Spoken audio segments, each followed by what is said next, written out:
Es un gusto saludarles nuevamente. ¿Qué pieza es usted en el ajedrez de la vida? Aunque tienen grandes similitudes, existen obviamente enormes, pero enormes diferencias entre el ajedrez que conocemos, el que se juega sobre ese tablero cuadriculado, y el ajedrez en el tablero de la vida. Ese donde usted y yo somos piezas, pero con libre albedrío, con libre voluntad, con libre desplazamiento en ese tablero. Lo más grande de todo es que lo hacemos bajo una luz divina. Claro, todo esto es bajo la hipótesis de que existe un Dios todopoderoso. Haciendo la analogía de un tablero de ajedrez, existen diversas personalidades y capacidades en cada uno de nosotros. Y por más bajos o altos que sean nuestros atributos, el tablero estaría incompleto si faltase usted o yo o cualquiera de los sujetos, de cada uno de los sujetos de los... ¿cuántos somos habitantes en el mundo? Creo que alrededor de 8,000 millones de habitantes. Si hiciese falta uno de ellos, el tablero estaría incompleto. Y sin importar su estado o su condición, ya sea usted pobre, o sea rico, sea moreno o rubio, alto, chaparro, ateo, creyente, etc. Tiene detrás usted, sin importar cuál sea su estado, un destino planeado cósmicamente. Claro, repito, viéndolo desde el punto de vista espiritual. Pero sobre todo, mora en su interior una chispa divina que también es única, está para ayudarle. Nosotros tenemos la tendencia a segregar. Obsérvelo. Tenemos mucho la tendencia a segregar a todo mundo. Pero el mundo espiritual no lo hace. Su pensamiento es holístico. Si usted alguna vez ha jugado ajedrez, pues sabe bien que cada pieza tiene un valor según sus capacidades. Un peón no puede hacer lo que hace un alfil, pero viceversa también. Un alfil no puede hacer lo que hace un peón. A pesar de que la dama es muy poderosa, no puede saltar como lo hace el caballo. Cada una de las piezas tiene sus fortalezas y su misión dentro de un plan estratégico dirigido por dos personalidades humanas, dos personas que se confrontan entre sí en un tablero de ajedrez. Pero es obvio que el ajedrez de la vida es infinitamente más complejo, ya que cada pieza, es decir, cada uno de nosotros, tenemos libre albedrío que ejercemos bajo la propia voluntad. Pero no solo eso, nuestra experiencia autónoma dentro del mundo material permite que nuestra mente busque significados. Nuestra mente tiene la capacidad de buscar significados. Y cada movimiento autónomo se ve influenciado, mas no controlado, repito, mas no controlado por valores espirituales. En el juego del tablero de ajedrez no existen estos valores. Tampoco hay significados morales o religiosos. En el tablero de la vida nadie sobra. Cada cual tiene su rol. Cada uno poseemos capacidades diversas, todas diferentes, fuertes o débiles. Forjamos determinaciones, las cuales son base para actuar. Entonces, nos desplazamos cuadro por el tablero cotidiano, siempre con un objetivo. Las piezas del juego de ajedrez no pueden cambiar su rol, excepto, solo hay una excepción y usted la sabe, cuando el peón corona. Existen reglas inamovibles en ese juego, pero la maravilla humana, perdón, pero la maravilla humana es que poseemos voluntad y capacidad divina. Por lo tanto, tenemos la capacidad inherente de elevar nuestro rol dentro del escenario, y lo hacemos constantemente, cada día cuando evolucionamos. Si bien es cierto que un pigmeo no podrá correr los 100 metros planos como lo hacía Usain Bolt, o un hombre o una mujer de, ¿qué le diré? De 1,5 metros de estatura, pues difícilmente podrá destacar en un equipo profesional de baloncesto. Lo cierto es que cuando los objetivos son materiales, existen enormes diferencias entre cada sujeto, pero cuando logramos integrar los objetivos cósmico-espirituales a nuestro proyecto de vida, las cosas se vuelven más equitativas.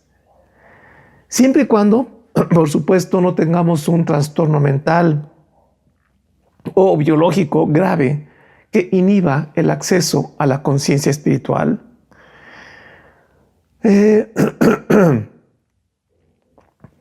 Un peón o la misma dama no pueden preguntarse qué quieren ser en un futuro cuando esta pregunta se la hacen desde el inicio de la partida de ajedrez. Son lo que son y no hay más. Pero un ser humano que comienza a encontrar a Dios sí puede hacerlo. Uno de los grandes dones otorgados al ser humano es la personalidad. Entonces, poseemos un cuerpo con virtudes y limitaciones, pero sin importar esto, poseemos una personalidad de origen divino, la cual es única en el universo o en el multiuniverso. Es decir, nuestra misión está gobernada por virtudes y limitaciones físico-mentales, pero podemos trascender mediante un actuar espiritual. Habrá personas muy fuertes físicamente, con grandes virtudes, como ejemplo, un gimnasta olímpico o un jugador profesional de cualquier deporte, un boxeador, por ejemplo. También usted puede tener una belleza física inigualable. Por ejemplo, un rostro perfecto, pero puede estar debilitado en valores mentales o morales o espirituales. Existen personajes con otro tipo de atractivo, como los grandes líderes. Por poner un ejemplo, Napoleón Bonaparte, un Hitler, un Lenin, u otros pacifistas, por ejemplo, Mahatma Gandhi o Nelson Mandela. Pero bueno, cito estos porque son conocidos, pero existen millones no conocidos, con enorme belleza, con capacidad de liderazgo o con valores iguales o superiores a estos que he mencionado. Me apena escuchar la frase hecha de que todos los seres somos iguales, que somos idénticos. En algunos casos podríamos serlo, pero en la mayoría no lo somos. La esencia humana es la personalidad, y no existe personalidad repetida. Solo existe una de cada una. Eso nos vuelve tan diferentes unos de otros. Si además sumamos un cuerpo físico surgido de una genética particular, y luego, además, sumamos que cada uno de nosotros poseemos libre albedrío, y aún más, que crecimos en un contexto social diferente, con un tipo particular de relaciones humanas desde que estamos en el vientre de nuestra madre, con un tipo de educación particular, pues todo esto nos hace ser definitivamente diferentes. Las ideas democráticas malentendidas, o quizá por conveniencias políticas, han hecho acuñar sobre piedra la frase de que todos somos iguales. Si así fuera, todos tendríamos el Premio Nobel de Química o el Premio Nobel de la Paz, o seríamos campeones mundiales de cualquier cosa. Pero las diferencias no deberían frenarnos para trascender en este espacio-tiempo. Si bien no poseemos las virtudes por ejemplo, de Lionel Messi para jugar el fútbol, le aseguro que este jugador no posee las virtudes de mi mejor amiga. Así es, de mi mejor amiga. En ambos casos hay kilómetros de diferencia. Es decir, el tablero de la vida humano evoluciona bajo la luz solar espiritual. Por lo tanto, existen millones de ingredientes, o llamémosle capacidades, que enriquecen el constante presente evolutivo humano. Si todos fuéramos iguales, habría pocas sorpresas evolutivas. El destino humano estaría casi trazado. Es la diversidad de capacidades lo que nos hace caer o levantarnos. Es lo que permite una dialéctica social que tiene como consecuencia la evolución. Un atleta keniano puede correr un maratón en 2 horas, o un poquito más de 2 horas, pero no puede diseñar una máquina como lo hace un ingeniero chino o japonés. Así como tampoco las Miss Universos pueden dar 2 piruetas en el aire y caer parada, como lo hace una gimnasta olímpica. Hay quien es hábil para escribir una novela, pero no puede gobernar un país. Hay quien puede discernir filosóficamente, pero no tener la nobleza, la humildad y rectitud de una mujer que cada día acude a su trabajo como personal de intendencia en una oficina. Hay quien puede conocer conceptos filosóficos complejos, por ejemplo, los antroposóficos de Rudolf Steiner, pero jamás tener la honestidad y humildad de un anciano agricultor sin estudios académicos.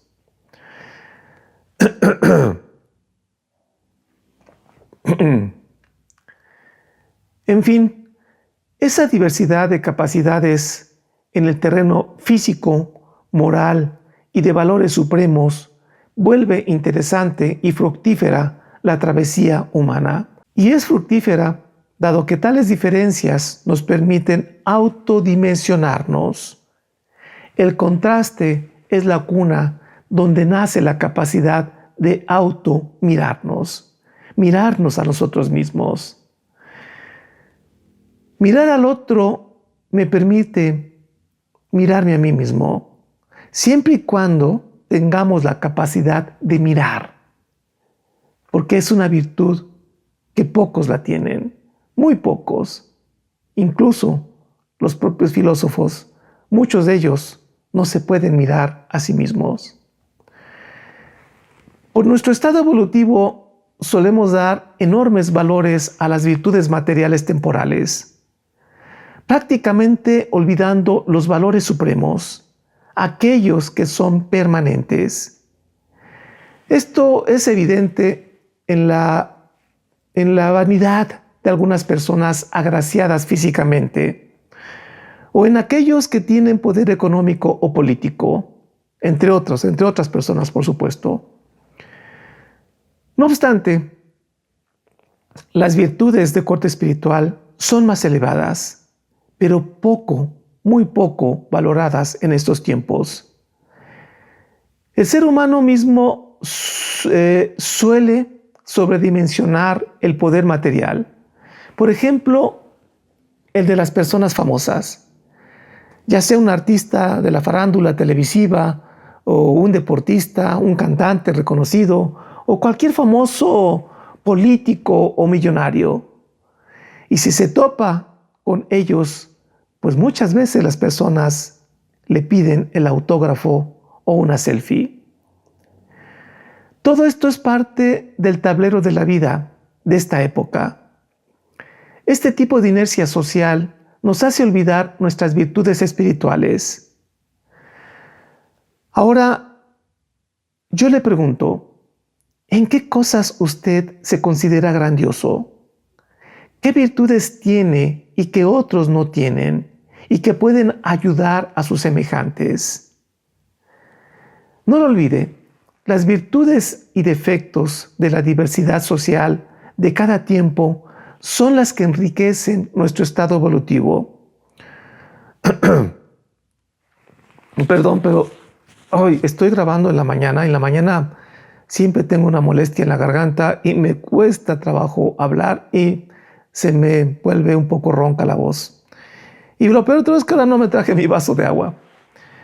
Bueno, pues, pero vamos a intentar seguir. Somos diferentes todos. Por lo tanto, tenemos virtudes únicas que si logramos unirlas bajo la fuerza del amor, lograremos un mejor mundo. Lograremos, por supuesto, una evolución más acelerada. Lo que usted puede hacer, yo no puedo hacerlo. Lo que Juan logra bien, a Pedro se le dificulta. Lo que María le sobra de bondad, le falta a Jorge el político o el filósofo. Pero lo que María le falta de fuerza y sagacidad, la tiene de sobra, por ejemplo, los políticos. Cada uno tenemos virtudes diferentes y todas ellas son necesarias para cambiar positivamente nuestro estado social, siempre y cuando las espiritualicemos. Eso es muy importante.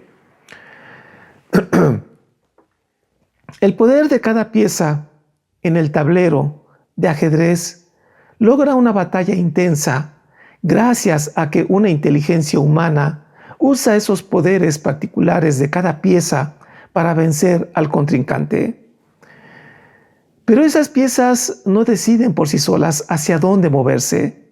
Es solo una inteligencia quien ejecuta un plan. En el tablero de la vida humana sí existe una inteligencia superior, pero no es la que decide hacia dónde deberá ir cada ser humano. Más bien nos dotó de inteligencia y libre albedrío para hacerlo. Es ahí donde las cosas se vuelven interesantes y complejas. Las virtudes de cada humano no se mueven bajo el absoluto puro y perfecto de un plan superior. Más bien, es nuestro egoísmo e instintos los que principalmente dirigen el tablero social. Cada uno jala hacia sus propios intereses. ¿Qué pasaría si logramos sincronizar nuestras virtudes? Pregúnteselo. ¿Qué pasaría si todos nos uniéramos? Si uniéramos nuestra fuerza, nuestras virtudes. Que cada uno usáramos nuestras fortalezas individuales para beneficio no del yo, sino del nosotros, Ya que no existe una mente poderosa que mueva deliberadamente el conjunto de mentes humanas para un solo fin, deberemos como sociedad buscar mecanismos que muevan nuestras virtudes hacia fines comunitarios. Le aseguro una cosa, la virtud de usted la necesitamos todos, por más insignificante que le pudiera parecer.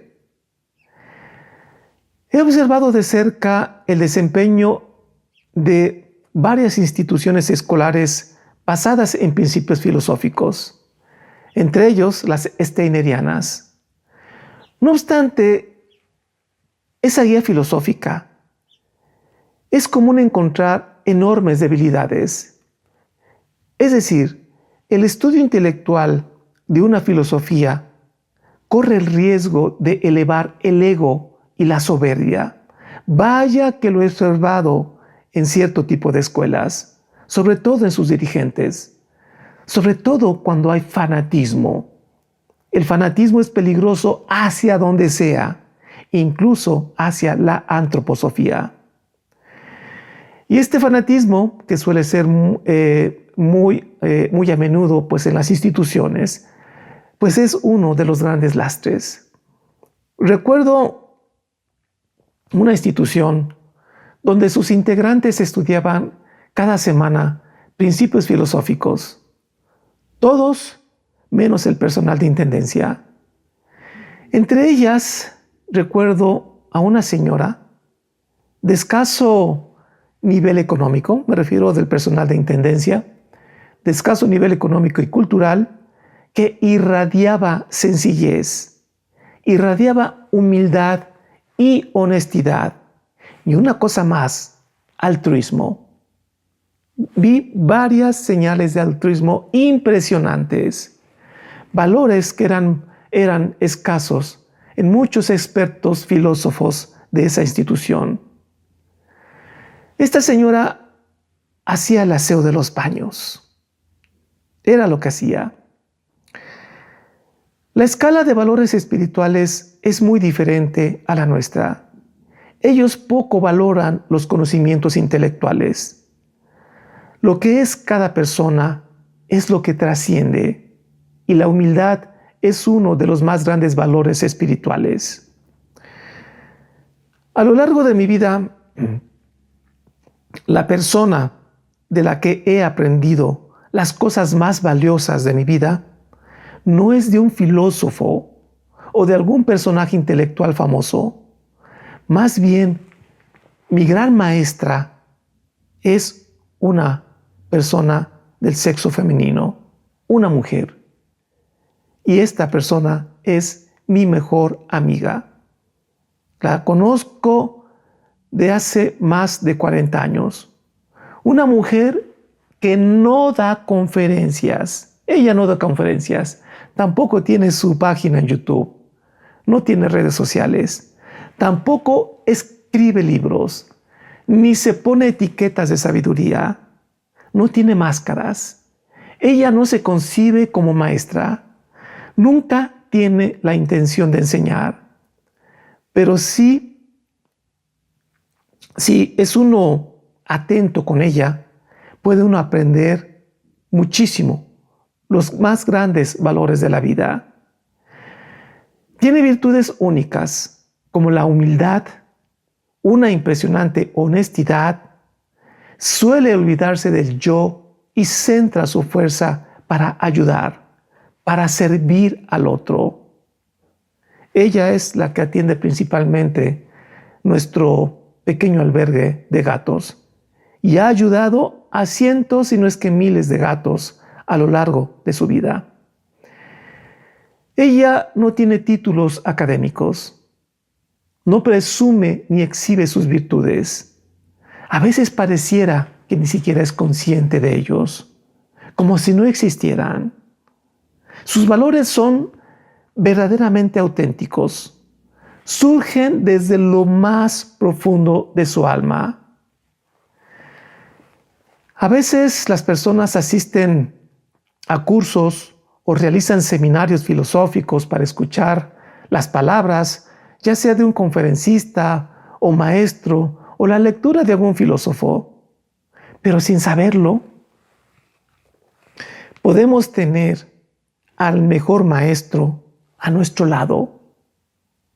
Saludarlo todos los días sin saber o reconocer en él o ella el mejor maestro de vida. Y no lo reconocemos quizá por su humildad y por nuestro concepto equivocado de aprendizaje y de lo que es esa falta que tenemos para reconocer lo que es un verdadero maestro. Vaya que he observado esta debilidad en el ser humano, sobre todo en los ambientes laborales donde me ha tocado estar. Yo llevo alrededor de 40 años en movimientos filosóficos y pedagógicos, por supuesto, entre ellos el antroposófico en México. Pero mis mejores maestros no son filósofos ni antropósofos. Más bien son aquellas personas silenciosas y a veces hasta invisibles que observan a lo lejos, muchas veces con una escoba en mano o un trapeador, barriendo lo que otros han dejado en el piso. Bien, pues vuelvo a preguntar, ¿cuáles son sus habilidades? ¿Las usa para su propio bien o para el bien del mundo? No olvide que detrás de cualquier virtud humana, por más sencilla que parezca, se encuentra una luz divina. La sencillez es un espacio que le gusta a los seres espirituales. Por lo tanto, es nuestra responsabilidad hacer que esa luz logre fluir hacia el terreno social, evadiendo nuestros instintos, evadiendo nuestra soberbia, evadiendo nuestro ego. Cuando logramos tal cosa, entonces las habilidades de cada quien, como un rocío matinal amoroso, bañarán gentilmente los terrenos fértiles sociales, y sus frutos estarán disponibles para todos aquellos hombres y mujeres que buscan la luz de la verdad. Si lo que usted produce, usted es el máximo beneficiario, quiere decir que entonces algo anda mal. ¿Es usted entonces demasiado terrenal y egoísta? Pero si lo que usted produce lo ofrece para el bien del otro y usted mismo se beneficia no de su propio trabajo, del de usted, sino del de los demás, entonces estará espiritualizando su vida. Reflexione sobre esto que acabo de mencionar y de hecho de este tema, haré un video próximamente. En fin, no quiero que se haga largo el video porque siempre cometo ese error, se me van demasiado largos. El mensaje es sencillo. El valor que le damos a las cosas aquí en la tierra es muy diferente al que le asignan las entidades espirituales. Nuestros títulos, nuestro intelectualismo o poder material, nuestra posición como jefes en alguna institución, nuestros rangos o jerarquías que nos suelen perder el piso, pues suelen hacernos marear parados sobre un tabique. Sin excepción, todos tenemos una misión. Las personas con las que usted se relaciona tienen algo que complementa sus carencias.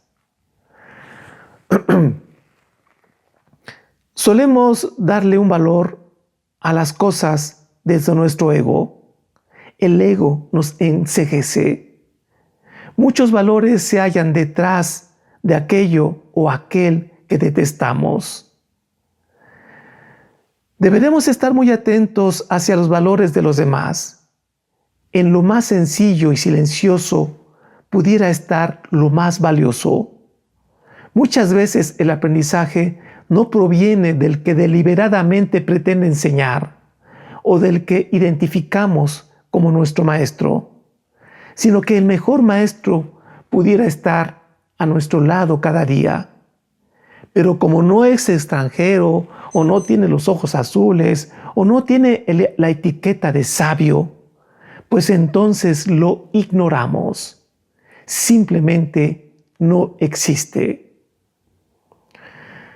No solamente necesitamos desarrollar la capacidad de aprender, sino que quizá más importante es saber reconocer las genuinas fuentes, repito, las genuinas fuentes de conocimiento que muchas veces son pequeños destellos que nos dan más que estructurados cursos o seminarios académicos. Son cosas sencillas de la vida que no se adquieren en cursos o al lado de grandes maestros reconocidos. Hay una regla en el mundo espiritual: el menos da más. El menos da más. Le invito a reflexionar.